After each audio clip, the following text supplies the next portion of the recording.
Hi, I'm Sudeshna from the Abundant Psyche, and you are listening to the Not So Corporate podcast. Here we talk about all of the not so corporate things that we corporate entrepreneurs do within and outside our work. And today I have with me a very special lady who has actually been an inspiration to me without probably even realizing that she was.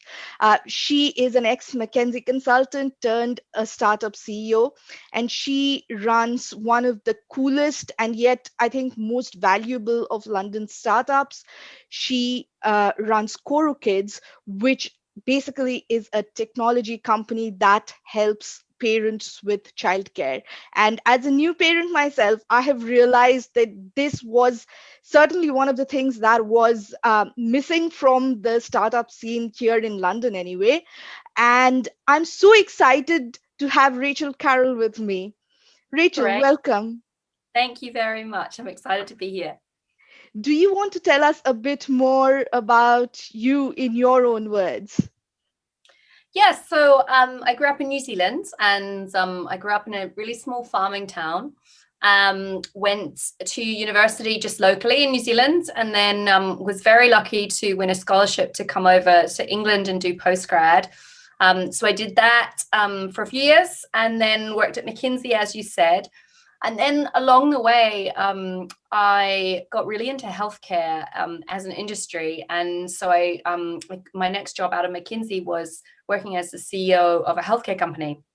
And that's when I had my first baby. And I realized when that happened, how awful the childcare system was. And because most of my career so far had been working in healthcare, I thought about childcare as kind of similar to healthcare and in terms of a system. And I just couldn't understand why the system was so broken and why it was so expensive and exhausting and difficult to find great childcare. And there were wonderful people working in childcare, but there was almost no technology involved. And these kind of worlds of technology and startup and product had nothing to do with the world of childcare. And I thought, this is really, there are so many problems that need to be solved in this industry. And so I looked around and tried to find out who was working on these problems, and I couldn't find anyone working on the problems. My first thought was, well, I'll go and join them. And then I couldn't find anyone who was doing what I thought needed to be done. And so I realized I had to do it myself. And so that's when I founded Koru Kids. And so our mission is really to build the world's best childcare service and eventually to solve all the problems, make childcare that is really, really high quality based on the Koru ethos that we've been developing about what children need and what we now understand about child development. And then training up amazing child carers, providing it all affordably, taking advantage of government subsidies and wrapping it all up in technology, which makes it really super, super easy to use and find. That's what we've been building. That's amazing. And in fact, I was about to ask you, I was reading about your values the other day, and I think it was a marketing lady in you talking about your values while starting Koru Kids. And I feel like that is something that startups miss so many times. Like your values are such a big part of not only your brand but also helping get the most productive bits out of your people as well. So I loved that about your mission. So will you tell us a bit more about your values? Yeah, sure. Yeah, I kind of I think this is really important stuff to get right at the very start. And I think the reason I cared about it so much was because I have worked as a consultant in many, many different organizations, from government departments to charities to big corporates to small companies. And I had seen so many things go wrong. I had experienced so many different kinds of terrible behavior, people being very political, toxic, rude, bullying, not communicating properly, just all these terrible things. And it's so inefficient. We leave our families in the morning and we go out and we spend all our energy trying to get something done. And so often in a normal, in many places, you're just fighting against each other. And what's the point? There are bigger fish to fry. Like we're all trying to solve a problem here. So my dream really was to found a company where people never fought against each other. They only fought against the problem. And that's much more efficient and it's much more rewarding. It's the kind of team you want to lead, it's the kind of team you want to be part of.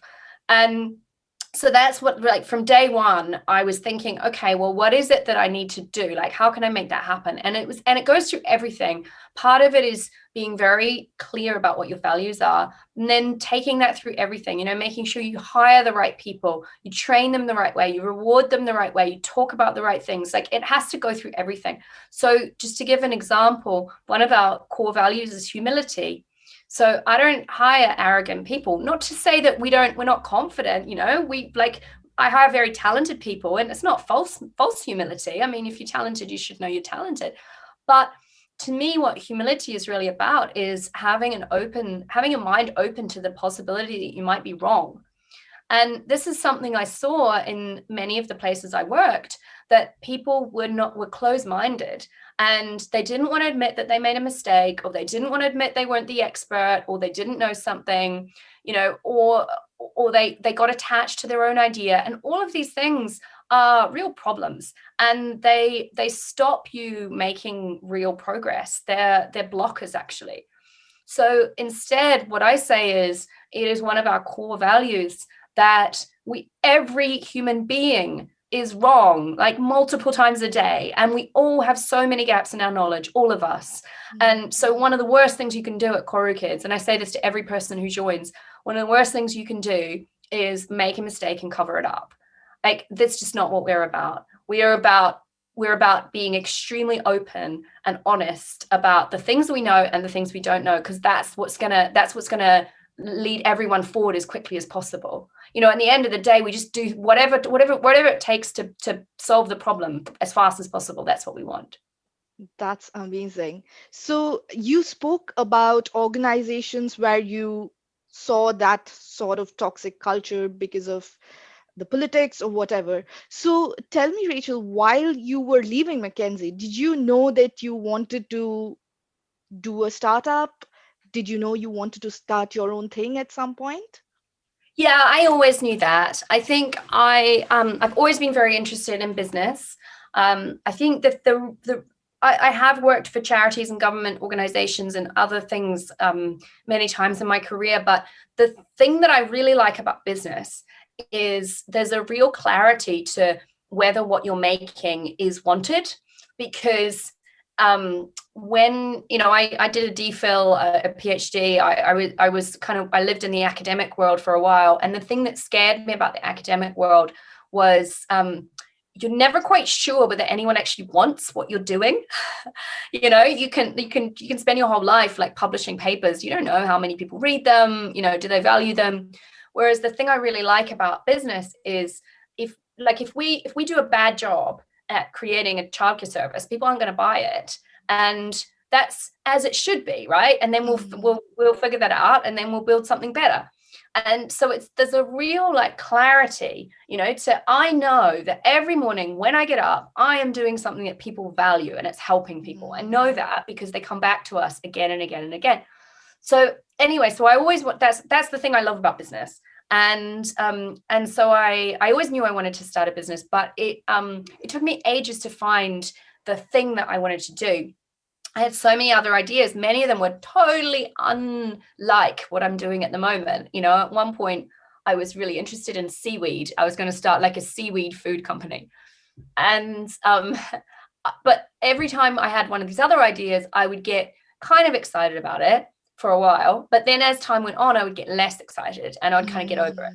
And the difference with Koru Kids is, the more time I spent on it, I just kept getting more excited. I never got over it, and it just got to a point where I was like, okay, I got to do this. That's amazing. I love that, because I think, as quite a new entrepreneur myself in some ways, I have realized that I get tagged off in different directions. That's what used to happen for the thing that wasn't the abundant psyche. And once I sort of figured out this is what I want to do, I keep just getting more and more and more excited about it. So totally understand. And childcare is such a problem that needed to be solved. So that's great. So Rachel, going back to your McKinsey days then, or even a bit post McKinsey, I think quite a lot of consultants actually have this entrepreneur bug in them. What would you have told Rachel who was leaving McKinsey, who wanted to do a startup or a business, but wasn't quite sure? What would be your advice to Rachel from 5 years, not even five, like 10 years or so back? I think it was very helpful for me to do a job in between leaving McKinsey and starting Koru Kids. So I was the CEO of a healthcare service, and I did that for 3 years, and I learned a lot about like leading, managing people, hiring and firing. I made a lot of mistakes. Overall, it went really, really well. Like the company grew enormously. It was overall a wonderful success story. But within that, like you're always making loads of mistakes. And, I think that these are, you're always going to make them. And it's good that I got to practice basically before I'm doing it now. I'm sure I'm making mistakes now, but there'll be different mistakes. At least I'm not making the same ones that I made before. So I think that was good. And then the other thing that was very important about that actually is it gave me an element of financial stability to be able to launch my own business. I've got friends who are founders in their 20s. Some of them are in their or even their early mid 20s, and I have such admiration for them founding their businesses earlier on, but it's not something that I personally could have done. I'm just not I'm not that person. For me, I had to have certain things sorted before I was willing to take the risk of doing a startup. And the two things that I really had to have sorted, one was I had to have some kind of financial nest egg, and it took me that amount of time to build that up. And the other one was I had to have my relationship sorted. And, I got married towards the end of the time that I was in as CEO. And again, I've got friends who found a business and they're single, and I have a lot of admiration for them. Like they're existing in this high degree of uncertainty, where their career is uncertain and their personal life is uncertain. And I think that's amazing, but it wasn't for me. I needed to have one thing in my life absolutely rock solid, and then I could think about having the other side uncertain. Wow, I love that clarity and I love that truth. Like it's literally like a truth bomb. I mean, personally, I think I was very much like that. You have to have some sort of anchor in your life. And it's amazing that some people go out and live in that uncertainty in every front. But yeah, I love that concept. So, Rachel, tell me, yeah, you were setting up Koru Kids. If I'm not wrong, you were pregnant with your second child during one of the fundraisers. That's right. How did you manage two young kids along with a startup? Because that's a task in itself. Yeah, it was. It's definitely the hardest thing I've ever done. So I had my second child right in the middle of the fundraise, and when I say right in the middle, like I had him on the Sunday, and I was doing calls on the Monday, and I did an in-person meeting on the Wednesday. It really was right in the middle, and that was around where I raised 3.5 million pounds. So it was a significant round, and it went really well. We ended up getting, I think we got 5 different term sheets. We were oversubscribed by like 5 times or something for that round. So it went really well. So how did we do it? I had a lot of help. Like my whole business, Koru Kids, is about helping the family. And it's about, the whole thing is about like, you can't do it on your own. You have to have help. And so I did get a wonderful nanny. And also my mum came over, and also my husband took 2 months off work. He works a really big job himself. He works very, very hard. But we are totally 50-50 parents. And so this was actually, we didn't have the nanny. This was in the first month, or, in the first few days. He would come with me to the meetings. and he would hold the baby, and I was breastfeeding totally throughout this. The baby was not on formula, and and yeah, and he would sit at the back of the meeting holding the baby.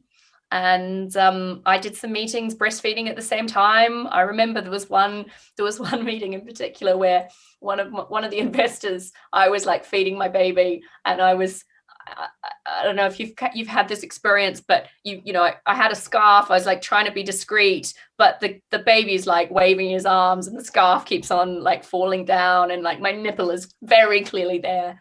And I'm talking about unit economics with this investor, and like trying to talk about whether it's 4, 5, or 6 and stuff. And the investor is just totally like he's trying so hard to ignore what is going on. Successfully. I mean, he ended up investing. It's all fine. That's amazing. My God. Like, I'm just listening to this and I'm like, you are a rock star. Um, okay, so tell me about that, Rachel. Like, was it hard to find investors? Because I think quite a lot of times women particularly struggle in raising funds for their startups. And I have heard of zero women who were pregnant and breastfeeding a child while raising funds. So, what has been your experience Yeah. with that? Well, it's hard to know because obviously it's not a controlled test. Like I've never raised money as a man and as a woman, so I don't really know. But my 3 fundraisers have gone very well. I've raised in total 14.1 million, I think, in total. And could I raise more if I were a man? Like I'll never know. I don't know. But I certainly, the statistics are that not that much VC money goes to women. It's something like 2% or something. It's a very small amount.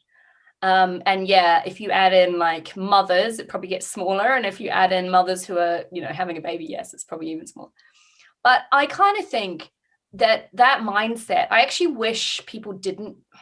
This is a slightly weird thing to say, but I feel like I almost wish people didn't know those stats, because I mean, it's important in general for the system that people know them. But for the individual person, when you walk into the room, I don't think you should be thinking about that. Like, it's just, it's not a helpful mindset. Like, if you walk in thinking that you're a victim, like you're in the completely wrong headspace for that interaction. Like the headspace you have to be in when you have an investment conversation, you have to truly believe that you have an incredible investment opportunity, and you are perhaps going to allow this person to join you in this investment opportunity, maybe, right? Like that's the headspace you have to be in. And if you go in like kind of, with a begging bowl, thinking like, oh, I'm just a woman, like it's it's terrible. Wow, you just turned that on its head. Like that's the difference between uh successful startup CEO and someone who is playing victim, I guess. That's amazing. I love, like, I talk a lot about mindset on the Abundant Psyche, and you actually brought home a very, very important point that, yeah, the statistics might or might not be true, but don't be a part of the statistic. You be your own statistic in some sense. So that's amazing. And one last question, Rachel, for anyone who is looking to start up a business in the near, medium, long term, do you have any advice for them? Yeah, probably a lot. The I think a huge amount of what you need to do is known. Is like it's there are best practices out there, and there are books written, and there are startup podcasts, and there are like blogs. And I think this kind of comes back to the humility point. It's like the more you can be a sponge and have that learning trajectory be as steep as possible, that the slope of your trajectory is much more important than your starting point, right? Like to have, if you imagine a graph, you can be halfway up the graph, or you can be, like 3/4 of the way up the graph, which is a big difference. But that will pale compared to the difference in the slope of your trajectory. that very quickly you can overcome someone who has a couple more years experience than you, by the slope of your learning, how quickly you can learn. And there's a saying I really like, that some people have 10 years experience and other people have 1 year of experience 10 times. And I think that's Mm, very true. That is about the slope of their trajectory. They're not learning. So I think the absolute most important factor is how quickly can you learn. That is the absolute most important. And then it becomes, okay, well, how do I learn more? How do I learn more fast? And that then becomes, okay, well, I need to seek out like people who know what they're talking about on specific questions. And then it becomes, and then you have to keep questioning. Okay, well, then I have to talk to an expert. Okay, who's the best expert I can get hold of? Okay, cool, that person, right? And then when I talk to them, I have to have the best questions, not just like vague questions. I need to have the best. I need to like really make the most of my 10 minutes and ask them for recommendations. And if you're kind of constantly thinking like, how can I accelerate my learning in this moment? Like if you're thinking that all the time, that's going to be the single greatest factor, I think. wow, I love that. Being a true learner in this most honest way possible. I guess that's what you're saying. This has been such a honor, Rachel. I'm Oh, so glad that you yeah. decided to join in. And tell me, you were expanding Koru Kids. Are you in London right now, or were you expanding to the States? Where is Koru Kids right now? Yeah, we're currently in London. We will be in 2021 expanding beyond London, within the UK. Okay. We're also expanding to younger kids now. So traditionally, we have been all about children aged 4 to 10, but we're now expanding into the toddlers as well, which is very exciting. So we're doing a lot of work with you need a different you need different kinds of nannies, and different you need to think about it differently for those younger kids. But that's going to be a very exciting thing in 2021 as well. That's amazing. So, if any of the London and UK parents are listening to this, go check out Koru Kids, the most amazing startup I have heard of in London, honestly. Like, it solves the real problems of childcare, but also, I think quite a lot of people talk about feminism, and without sorting childcare, I feel like you can't solve the bigger problem of feminism. I don't know what you think about I that, totally Rachel. agree. No, totally agree. And for me, it is the unlock. It is the thing that unlocks, um, wage gap and female leadership, and then female leadership unlocks a lot of other stuff. I think one of the things we've seen over the last few months is a cabinet that has hardly any women in it, in a government that has hardly any women in leadership positions, and they make different decisions, and they make decisions about, for example, homeschooling.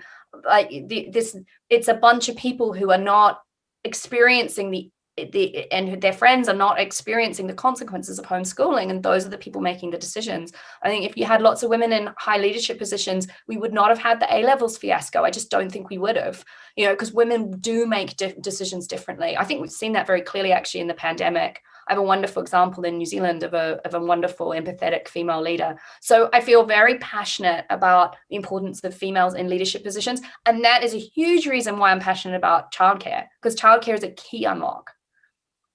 That's amazing.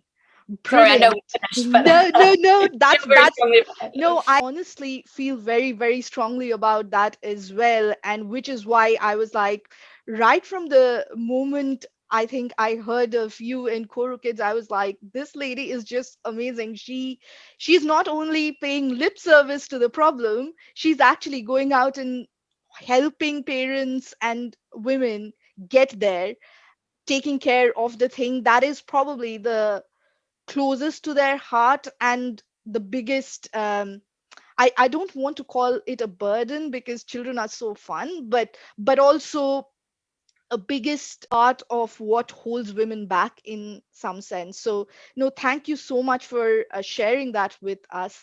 And yeah, like if you are a parent, new parents, uh, parents of slightly older kids, go check out Koru Kids if you are in the UK. And this has been such an honor, Rachel. Thank you so much for coming Yeah, over. it's been wonderful. Thank you. And for those who are listening, thank you for listening in. I'll see you the next time. Thanks. That's it for today. If you liked that, if you have any thoughts, comments, leave them down below. If you enjoyed this, share it out with your friends. Don't forget to hit the like and subscribe button, and I'll see you next time.